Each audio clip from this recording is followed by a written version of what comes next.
પેલી વાર્તા તો યાદ જ હશે ને, એક નાનકડો ઉંદર અને એક મોટો સિંહ. પણ શું ક્યારેય એવો વિચાર આવ્યો છે કે એ વાર્તાની પણ પોતાની એક વાર્તા હોઈ શકે? ચાલો આજે આપણે ગુજરાતી બાળ સાહિત્યના પાના ઉથળાવીએ અને એક વાર્તાની અંદર છુપાયેલી અનેક વાર્તાઓ શોધી કાઢીએ.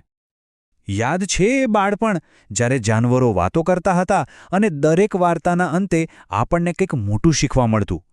સિંહ અને ઉંદરની આ વાર્તા ખાલી એક વાર્તા નથી, એ આપણા સૌના બાળપણનો એક જીવંત હિસ્સો છે. તો આવી વાર્તાઓને એક ખાસ નામ આપવામાં આવ્યું છે, બોધકથાઓ. અને ખબર છે, મજાની વાત શું છે કે જ્યારે આપણે આવી કોઈ એક વાર્તાના મૂળ સુધી પહોંચીએ ને, ત્યારે જાણે આખી સંસ્કૃતિના ઇતિહાસને સ્પર્શ કરી રહ્યા હોઈએ એવું લાગે છે. તો ચાલો આપણી આ સફર શરૂ કરીએ દુનિયાના બે અલગ અલગ છેડાઓથી, જ્યાં વાર્તા કહેવાની બે મહાન પરંપરાઓ વિકસી. તો આ બોધકથા એટલે બરાબર શું?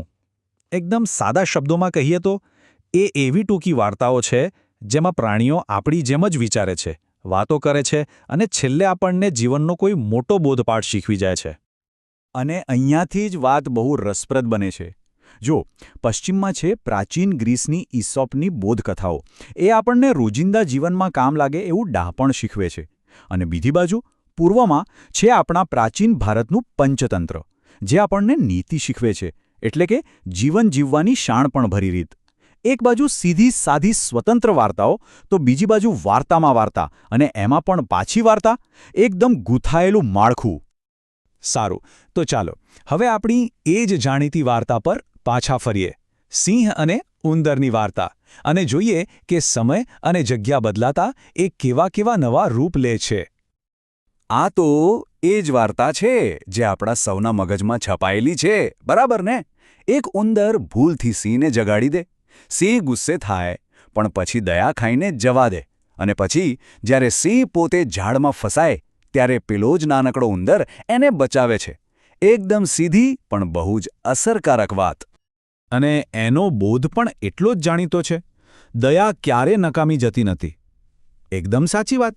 પણ સવાલ એ છે કે શું આ વાર્તા હંમેશા આ જ બોધ સાથે કહેવાતી આવી છે?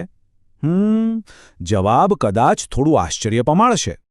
બસ અહીંથી જ આપણી અસલી ખોજ શરૂ થાય છે. કારણ કે જ્યારે આ જ વાર્તા ગુજરાતની ધરતી પર પહોંચે છે, ત્યારે એ માત્ર એક વાર્તા નથી રહેતી, એ એક આખો પ્રયોગ બની જાય છે. જરા આ જુઓ, કેટલું ગજબનું પરિવર્તન છે. સૌથી પહેલાં પંચતંત્રનું મૂળ સંસ્કરણ. એમાં બોધ દયાનો નથી, પણ શાણપણનો છે, કોઈને નાના ન ગણવા. પછી આવે છે ગુજરાત સમાચારનું એકદમ મજેદાર વર્ઝન. એમાં તો ઘમંડી સિંહ ઉંદરોને દેશ નિકાલ કરી દે છે અને ઝાડને બદલે એના ગળામાં સાપ ફસાઈ જાય છે. અને છેલ્લે તો ઉંદરો પણ સિંહને સંભળાવી દે છે કે ભાઈ, અમને તો ગામડું જ ફાવે છે. અને આજે એ જ વાર્તા સ્કૂલોમાં બાળકોને મૂલ્યો શીખવવાનું એક સાધન બની ગઈ છે.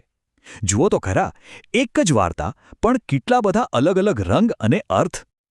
તો સિંહ અને ઉંદરની આ સફર તો ખાલી એક ઝલક હતી. હકીકતમાં આ તો એક બહુ જ વિશાળ અને સમૃદ્ધ સાહિત્યિક પરંપરાના દરવાજાની ચાવી જેવું છે. તો રાહ શેની જોવાની? ચાલો આ દરવાજો ખોલીએ અને ગુજરાતી બાળ સાહિત્યના સુવર્ણકાળમાં એક ડૂબકી મારીએ. જુઓ, મૂળ તો આપણી લોકકથાઓમાં હતા જ, પણ આધુનિક યુગની શરૂઆત થઈ 1826માં, જ્યારે ઇસ્પની વાર્તાઓનો પહેલીવાર ગુજરાતીમાં અનુવાદ થયો. પણ ખરી ક્રાંતિ તો આવી 1920ના દાયકામાં, જ્યારે મૂછાળી મા તરીકે ઓળખાતા ગીજુભાઈ બધેકા મેદાનમાં ઉતર્યા અને એમણે બાળ સાહિત્ય અને શિક્ષણની આખી દુનિયા જ બદલી નાખી. અને એમનું કામ કેટલું મોટું હતું એનો અંદાજો આ આંકડા પરથી લગાવો. 150થી પણ વધારે.